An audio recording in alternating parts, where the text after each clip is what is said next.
Discussions on artificial intelligence, particularly generative artificial intelligence, are everywhere. It is changing workplaces and education faster than anyone can truly keep up with. Generative AI has a lot of potential for enhancing your productivity, but it also comes at a cost to the environment. This brief video will provide information on generative AI's environmental impact so that you can make informed decisions about when to use it, when you can reduce that impact, and when to abstain. The environmental cost of AI is not new. Rather, it's part of an exponential growth of the environmental cost of our modern computer technology and internet use.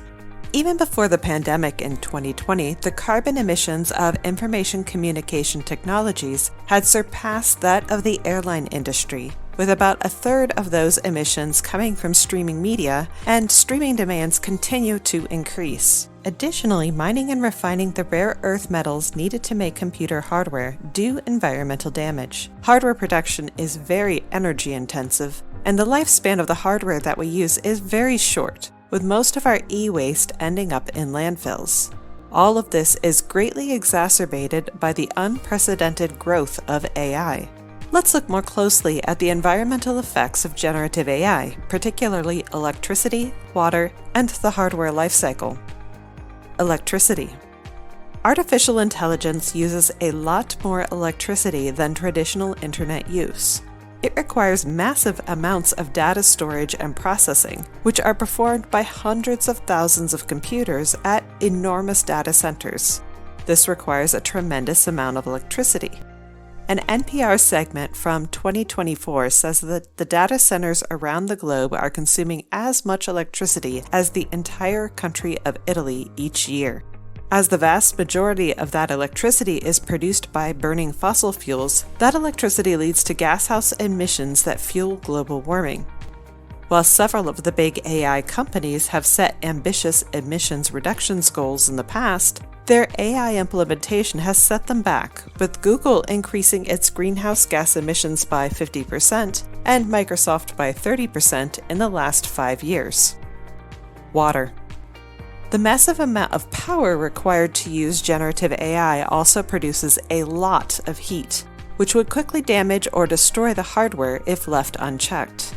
The most efficient way to cool the servers is using cold water to transfer the heat elsewhere. The water must be clean, drinkable water to prevent it from damaging the equipment, so there's additional energy used to purify that much water. As the big AI companies are almost entirely unregulated by the government, they have been very opaque in disclosing how much water they use. However, after a year-long legal battle with local residents, Google disclosed that it was using a quarter of the available water at its data center in the Dalles, Oregon. In some places, proposed data centers are asking for more water than is available, and existing data centers are making local water sources unusable.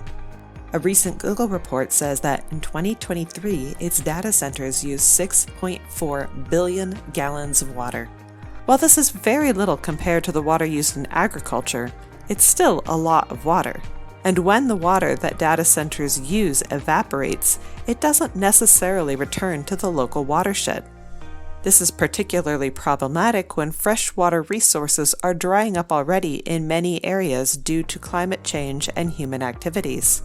Additionally, warm and possibly polluted water returned to local watersheds could cause significant damage to local wildlife and ecosystems. Hardware lifecycle. There's a lot of talk about the electricity and water that AI data centers use, but less about the environmental damage of the hardware lifecycle. Our computer technologies require a lot of rare earth metals, including gold, copper, lithium, cobalt, and many lesser-known but critical metals such as cerium and lanthanum, just to name a few. Extracting these minerals and processing them for use can cause significant environmental damage through destruction of the Earth's surface and creation of waste products, and also harms the miners who do this difficult work. Furthermore, these same devices are designed to wear out within a few years, and are intentionally made to be almost impossible to repair or recycle.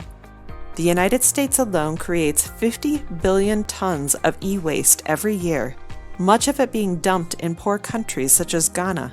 This is expected to increase in the near future because of AI. AI's solutions for environmental problems.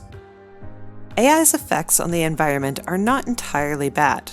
AI, even if not necessarily the generative kind, is being used by scientists all over the world to help solve serious environmental problems. It's currently consolidating and analyzing enormous amounts of data, including data on things like air quality and methane emissions.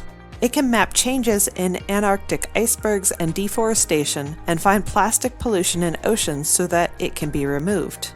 It is finding more ways to recycle waste to reduce greenhouse gas emissions and can enhance energy efficiency and supply chain optimization. Some of these tasks could be done by humans, but they would take much more time. But in other cases, AI is doing what humans can't otherwise do themselves. What can you do? While AI companies are trying to make their systems more efficient and use renewable energy, the demand is far outpacing their sustainability efforts. An important part of AI literacy is for individuals to make intelligent choices of when to use AI and when to abstain. Some things that you can do include: consider how much generative AI you use and how you use it. A number of people are opting out of AI altogether, and while this isn't practical or desirable to most people, limiting use is an option. Use the right tool for the job.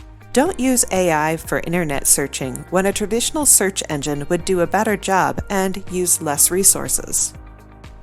Opt out of AI features until you really want them. This includes typing -AI in Google searches to avoid AI summaries, or using an alternative search engine that grants you more control over when AI is being used in your searching. Find out which AI tools and models use the least resources and choose those over more resource-intensive tools. Carefully craft prompts to reduce the overall number of prompts you use for a task. Don't say please and thank you to the system. AI doesn't understand them, and it uses a lot of resources. Keep track of and review your use of generative AI.